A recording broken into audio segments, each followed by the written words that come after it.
Wanna play?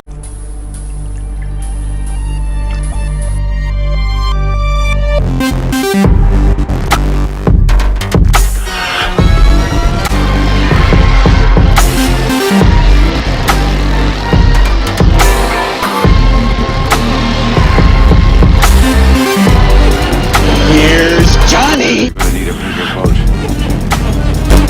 What's your favorite scary movie? We have such sights to show you. It's alive! It's alive! It's alive! Hi, I'm Chucky. Wanna play? Hey everybody, welcome back to Wanna Play. My name is James McKenna, and today we're going to be doing another walkthrough. And today's walkthrough is going to be the third movie coming out of 1980 so far on this walkthrough series, and that's going to be John Carpenter's The Fog. The Fog is one of the most underrated horror movies ever, which is why I'm doing it, because I want more people to watch The Fog. It's great.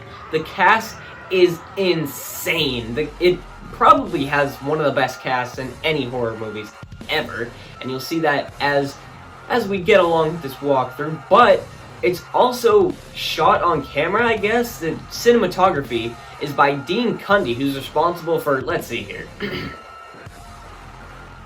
Halloween, Jurassic Park, Who Framed Roger Rabbit, Back to the Future, The Trilogy, Escape from New York, Halloween 2, The Thing, Apollo 13, Big Trouble in Little China, Halloween 3, Psycho 2, The Parent Trap, What Women Want, The Holiday, Warning Sign, Hook, The Flintstones movie, The Looney Tunes, Flubber, that thing, Casper the Friendly Ghost, Jack and Jill.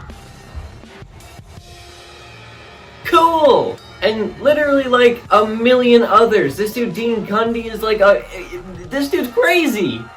He's crazy. He does everything. Jurassic Park! So you know that this movie is gonna be great. It's got an insanely awesome cast and team behind it. And it is. It's one of the best horror movies of all time in my mind. The story's kinda weird, it gets kinda slow, but I think it's great. So without any further ado, let's get straight into it. We open up with a spooky quote by Edgar Allan Poe that reads, "Is it all that we see or seem but a dream within a dream?" We get a shot of one of those cool chain watches, and when we meet this old man telling children stories around the fire, he tells them that 100 years ago to that day, a ghost ship rolled into the land with some heavy fog, and that some sailors say that the fog returns every 100 years to wreak havoc on Antonio Bay. We meet Ben and Father Malone at the church, and the father reads a journal of his grandfather's from 100 years ago after some of the church starts to cave in a little. Things start acting weird at the local market as well, and even at the local gas station as cars begin to turn on by themselves, and bells start to ring, just to name a few. We see Sandy, played by Nancy Kyes, who I wrongly pronounced as Nancy Keys in my Halloween 3 walkthrough, and who also appeared as Annie Brackett in the first two Halloweens. We meet two more Halloween Hall of Famers in hitchhiker Elizabeth Sully, played by horror legend Jamie Lee Curtis, of course Laurie Strode in Halloween, and the man she's riding with, Nick Castle, which is a reference to Michael Myers' original actor in 1978, played by fellow horror legend Tom Atkins, who plays drunk Dr. Dan in Halloween 3. We also meet radio host Stevie Wayne, played by Adrienne Barbeau, also known for her roles in Escape from New York, Swamp Thing, and Creepshow respectively, who's softly reminding the townsfolk that today is Antonio Bay's 100th birthday. Now there's a celebration planned for tonight.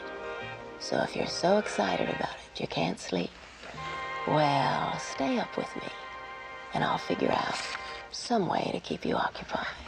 Her meteorologist husband, I think, tells her that there's a fog bank on the horizon, confirmed when these sailors notice it slowly approaching out their window. A spooky light appears inside of it, and by the looks of things, it's from a ghost ship, which is a movie you should go watch. The generators of the sailor's boat go out, and when they go in to investigate, they come across some shadowy figures. Oh, doggy, that's a sword, and he's dead! Another shadowy figure goes in and disposes of the last sailor as well, kicking off this movie's kill count. Stevie's husband tells her that the fog is actually going against the wind somehow before we're back with Nick and Elizabeth. A shadow knocks on their door, but when Nick opens up, there's no one there. The next morning, a kid from the opening scene goes to go fishing, but he notices a piece of driftwood with the word Dane written on it in all caps. The awesome theme song starts to play for the first time as the kid shows it to Stevie, his mother. Nick goes to talk about drinking, because he is Tom Atkins, let's not forget, when, whoa, while Janet Leigh appears. Obviously, Janet Leigh is another Halloween actor from Halloween H2O, but I'm not sure if she did anything else. She's hanging out with Sandy, whose acting had definitely improved since her role in Halloween as Annie, and they're planning a celebration of Antonio Bay together. They show up at a church together, and Father Malone reads from his grandfather's diary. He tells us that basically the town was founded on murder, but then a dead body falls on top of Elizabeth. But enough about that, how about Stevie heading back to work again? Oh, never mind, this movie is all over the place. Anyway, the father starts talking about how they're all cursed before the letters on the plywood change to say 6 must die, and then they start to leak and catch on fire? Okay then. Stevie tells Andy over the phone to not leave the house that night and goes to start the broadcast. After Nick and Elizabeth take the body they discovered to the hospital, the body once again gets reanimated but falls down before he can get her. However, when they all look around, it appears that the body somehow managed to write the number 3 on the floor. We see the fog start to creep in a little bit more as Stevie tells Nick, who's called her from a bar obviously, that the fog is weirdly glowing, which it most certainly is. She talks to her boyfriend meteorologist thing on the phone, and the fog starts to form at his location.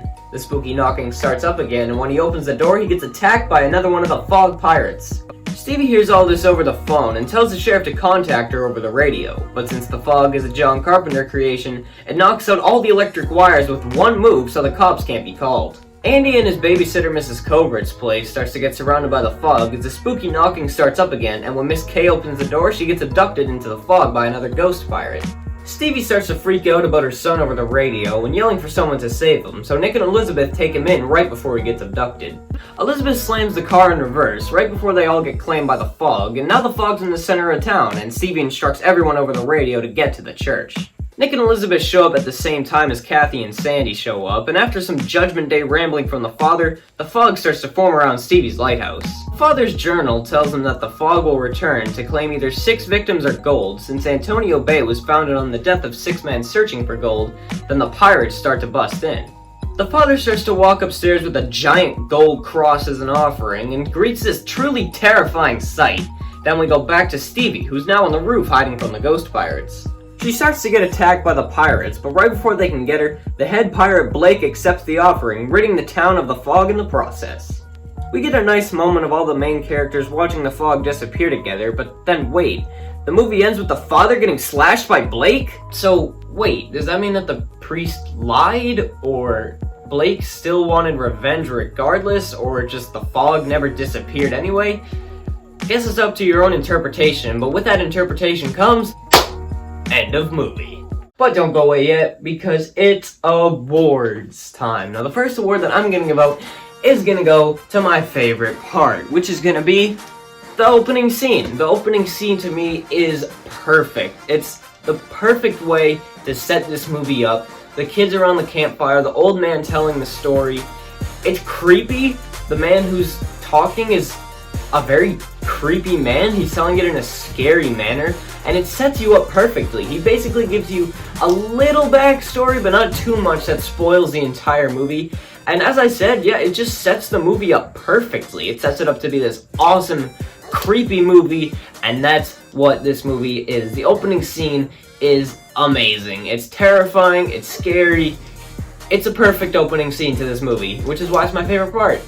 Now the best character I really would want to give to Stevie, but as I promised in my Halloween 3 walkthrough, the best character is gonna go to Tom Atkins anytime Tom Atkins is in a movie. So the best character is Tom Atkins, Nick Castle. He's great, he's funny, he's kind of the main character, but not really. Like, the story doesn't revolve around him. There's a ton of main characters in this. Like, pretty much every character is a main character and you care about them, you don't want them to die. And maybe he doesn't really belong here, but he is Tom Atkins. I mean, he figures out the most. He's probably the smartest when it comes to all this. Him and Stevie are definitely the smartest when it comes to the fog. They know what's up, kind of. Well, they know what's up more than anybody else does. They know that it's dangerous and that you shouldn't be in there. So maybe I should give it to both of them. But I'm just gonna give it to Tom Atkins because he is Tom Atkins, so there you go. And the worst character is a toughie, but I'm gonna settle with the sailors in the beginning. Not the first opening scene, but not the scene after that, I don't think. But basically the dudes who get killed for the first time. Not the dude who gets the sword through the back, because that's an awesome kill, but the dudes before that, they're kind of like talking about Stevie in a weird way, like, I don't know, they're kind of creepy, like, not like scary creepy, but like they're kind of like creeps, and they don't really need to be in the story. I mean, they do get killed for the first time, so we know what's up because of them, like we know how the fog monsters are gonna basically kill people, and we kind of get an idea what they're like, but I'm still gonna give them the worst characters. All three of them. I think there's three of them. There might be four. There might be two. I don't know. But they all are gonna get the worst characters. The best kill is gonna be the dude who got the sword through the back, because oh my god, he got a sword through the back. What? That was a sick kill. There isn't that many good kills. Most of them are off screen. People just get like shoved out the door or something like that. But this is easily the most on-screen kill. It's the most out-of-nowhere kill. It's the best kill in the film. They're literally like looking around. You don't really know what's up. Like you kind of know there's monsters out there, but you think they're gonna appear in front of them because they're looking in that direction. But all of a sudden it cuts back and boom, sword right through the spine, comes out his gut. It's an amazing, amazing kill. Easily the best one in the film. But I'm gonna have to give the worst kill to Mrs. Cobritz, because she wasn't really an established character. Well, you didn't really care about her as much as you cared about most of the other characters. I'm not sure if her actor's someone famous like the rest of them. And she probably has the worst kill anyway. It's the dudes knock on the door, and then you just see her just getting pulled away. Like, she just gets yanked out the door. The acting isn't really great. Like, she kind of like slowly walks backwards. Like, she doesn't get pulled out the door, and she's like, ah! So it's not great. It's not a bad kill. It's just not the best kill. It's the worst kill of the movie, basically. Not the worst kill ever. It's not a bad kill, as I said. It's just the worst kill of the movie. This movie's kills are kind of weird. Like, there's the first kill, and then the rest of them are kind of like the same. So, like, I could give all of them the worst kills, but I'm going to settle with this one because it's the most on screen, and it's the worst kill. You don't really care about the character. Now, I didn't want to give the dumbest moment to the ending 2 movies in a row, but I think that's how it's going to have to be, because the ending is weird. Like, not the whole ending stretch, but like the very ending, when all the fog goes away, everything disappears, and then the father turns around and the dude like swipes at him. It doesn't make any sense. Like, the fog's already gone, so are all the pirates, like, and then the fog, like, there's a part where, like, the fog starts, like, trickle in under the door, even though, like, it shouldn't be there because it all disappeared. I guess they are ghosts, but I don't know. Like, he accepted the offering, so I don't really get what that was for. I guess it was for revenge. Like, he didn't care about the offering now because he is a ghost, so he still wanted to swipe at him, but I don't know. It didn't make any sense because everything else was already gone, and then he just came in and killed him. It was weird. Like, it's a weird way to end a movie, but yeah, I guess it deserves the dumbest moment because of that. And the scariest scene is going to be the ending stretch before that, because that is actually scary. Like, it cuts back from 2 different perspectives. You have the perspective of everybody in the church, and then you have the perspective of Stevie. And they're both scary, because like Stevie's like crawling out, she's on the roof of the lighthouse, she's getting swarmed by these pirates. And then meanwhile at the church, you have the priest going upstairs to that terrifying sight of them all just like standing in order, like standing in a line, and they're like staring at him with these glowing red eyes, and it's terrifying. And he gives them the cross, and then it's crazy, it's terrifying, and then they all just disappear. It's all just gone. It's just gone. So the ending stretch, besides the very last bit, has to get the scariest scene, because it is actually pretty scary when you watch it. But the most iconic line doesn't really have too many options, because when you have a filmmaker like John Carpenter, who's done Halloween, he's done The Thing, he's done Escape from New York, he's done all of these insanely super famous and super beloved movies, there are some movies that kind of get under the radar a little bit, and The Fog is definitely one of them. But I'd have to say the most iconic bit is the theme song. The theme song is incredible. It's incredible. It's one of the best theme songs in horror history, and I mean, it's how I learned about this song. I heard the theme song and I just said, I need to watch this. I googled it, saw the cast was insane, so I immediately put it on, and it was great.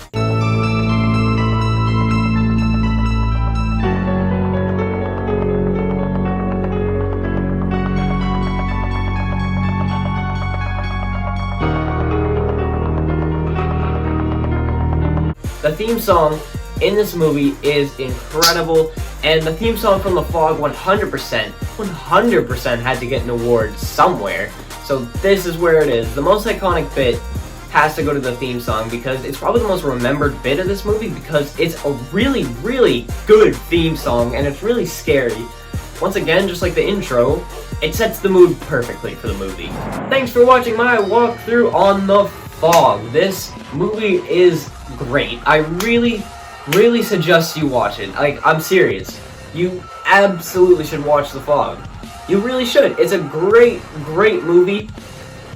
Obviously, it's by John Carpenter. As I said, the cast is amazing. The theme song is amazing. Everything about this is amazing. It's kind of scary, but not too scary. It's one of those 80s movies, so it's not that bad, but my next walkthrough, kind of want to keep it a surprise, but if somebody asks me what it is in the comments, I'll tell them. So I'm not going to say it now, but the next walkthrough is going to be a classic movie that I guarantee probably everybody who's watching this video has seen. So, yeah, there it is, my walkthrough on The Fog. Let me know what you want to see next. I might do The Mist pretty soon because that was requested of me. So, thank you for watching, goodbye, and good night, bang! Alright, there we go. We're done. Alright, turn that off.